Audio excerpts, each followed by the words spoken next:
எவ்வளவு மோசமான 2 கிழிந்த 10 ரூபாய் நோட்டுகள். இதை ஒன்று நான் யாசகர்கள் தட்டுலேருந்து எடுக்கலைங்க. இதை கொடுத்தது யார் தெரியுமா? நம்ம திருச்சி ஏர்போர்ட்டில் தான். ஆனால் ஆமாங்க, நம்ம டாக்ஸியில் கஸ்டமரை ட்ராப் பண்ண திருச்சி ஏர்போர்ட் வரைக்கும் போயிருந்தேங்க. அங்கே கேட்டில் ஒரு டோக்கன் கொடுத்தாங்க. அந்த டோக்கனை வாங்கி படிக்காமல் பாக்கெட்டில் வச்சுக்கிட்டு போயிட்டு ரிட்டர்ன் வந்தால் அதே கேட்டில் 80 ரூபா காசு கொடுங்கன்னாங்க. எதுக்குன்னு கேட்டால் 10 நிமிஷத்தில் வெளியில் வரணும், நீங்கள் 20 நிமிஷம் ஆக்கிட்டீங்கன்னாங்க.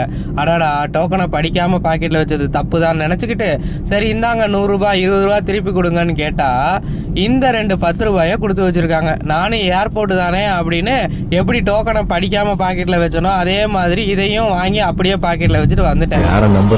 இதுலேருந்து நான் என்ன சொல்ல வரேன்னா, எவ்வளவு பெரிய இடத்துக்கு போனீங்கனாலும் அது பெரிய இடம் தானே அப்படின்னு எல்லாமே அங்கே நல்லா தான் கொடுப்பாங்கன்னு நம்பிடாதீங்க. எவன் கிடப்பான் அவன் தலையில் மிளகா அரைப்பனும் உட்காந்துருப்பாங்க.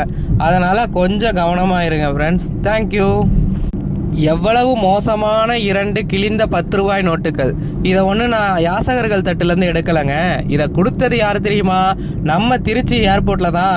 ஆனால் ஆமாங்க, நம்ம டாக்ஸியில் கஸ்டமரை ட்ராப் பண்ண திருச்சி ஏர்போர்ட் வரைக்கும் போயிருந்தேங்க. அங்கே கேட்டில் ஒரு டோக்கன் கொடுத்தாங்க. அந்த டோக்கனை வாங்கி படிக்காமல் பாக்கெட்டில் வச்சுக்கிட்டு போயிட்டு ரிட்டர்ன் வந்தால் அதே கேட்டில் 80 ரூபா காசு கொடுங்கன்னாங்க. எதுக்குன்னு கேட்டால் 10 நிமிஷத்தில் வெளியில் வரணும், நீங்கள் 20 நிமிஷம் ஆக்கிட்டீங்கன்னாங்க. அடாடா, டோக்கனை படிக்காமல் பாக்கெட்டில் வச்சது தப்பு தான் நினச்சிக்கிட்டு சரி இந்தாங்க 100 ரூபாய் 20 ரூபா திருப்பி கொடுங்கன்னு கேட்டால் இந்த 2 10 ரூபாயை கொடுத்து வச்சுருக்காங்க. நானும் ஏர்போர்ட்டு தானே அப்படின்னு எப்படி டோக்கனை படிக்காமல் பாக்கெட்டில் வச்சனோ அதே மாதிரி இதையும் வாங்கி அப்படியே பாக்கெட்டில் வச்சுட்டு வந்துட்டேன். இதுலேருந்து நான் என்ன சொல்ல வரேன்னா, எவ்வளவு பெரிய இடத்துக்கு போனீங்கனாலும் அது பெரிய இடம் தானே அப்படின்னு எல்லாமே அங்கே நல்லா தான் கொடுப்பாங்கன்னு நம்பிடாதீங்க. எவன் கிடப்பான் அவன் தலையில் மிளகா அரைப்பனும் உட்காந்துருப்பாங்க. அதனால் கொஞ்சம் கவனமாக இருங்க ஃப்ரெண்ட்ஸ். தேங்க்யூ.